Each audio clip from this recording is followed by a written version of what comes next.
আসসালামু আলাইকুম ভিউয়ার্স, আপনারা সকলে কেমন আছেন? আশা করি ভালো আছেন। ক্যাপচার নলেজের পক্ষ থেকে আপনারা দেখছেন এই যে একটি circular box, 4 way circular box.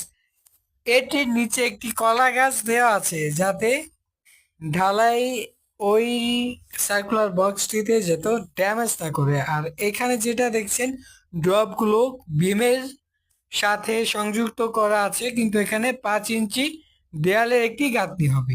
আর ওই যে একটা ভাইকে দেখছেন, উনি খুবই আনন্দ উচ্ছল একজন মানুষ।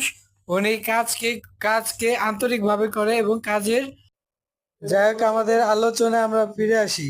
দেখা যাচ্ছে বরিশালের প্রকৃতি খুবই সুন্দর এবং রোমাঞ্চকর, সবুজে শ্যামলে বাংলাদেশ।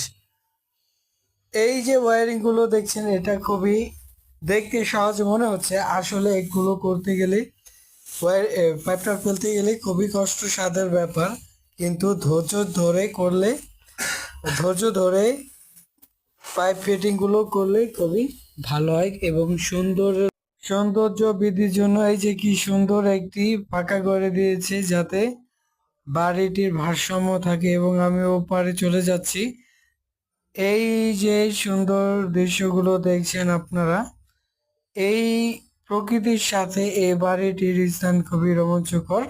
তারই সাথে আপনারা দেখছেন এই যে রূপস, এটির মাধ্যমে এই ছাদে মাল অর্থাৎ মশলাগুলো আনা হয়। আর এই যে দেখছেন একটি পাট্টা বলে অ্যাকচুয়ালি, এই পাট্টা দিয়েই করা হয় ছাদের ফিনিশিংটা আনার জন্য, যাতে এয়ার খোয়াগুলোতে এয়ার যাতে না থাকে।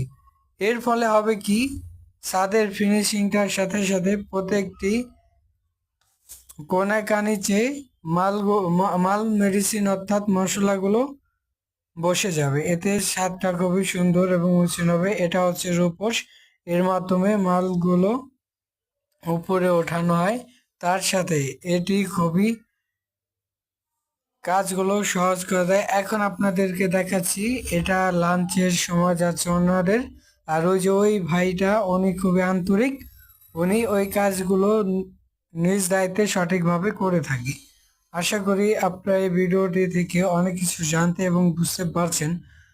যদি আমার এই ছোট একটু প্রচেষ্টা আপনাদের মাঝে নতুন ভালো কিছু অভিজ্ঞতা তুলে ধরা, কিন্তু আমি শিখছি এবং শিখতে চেষ্টা করছি সাথে আপনাদেরকে নিয়ে।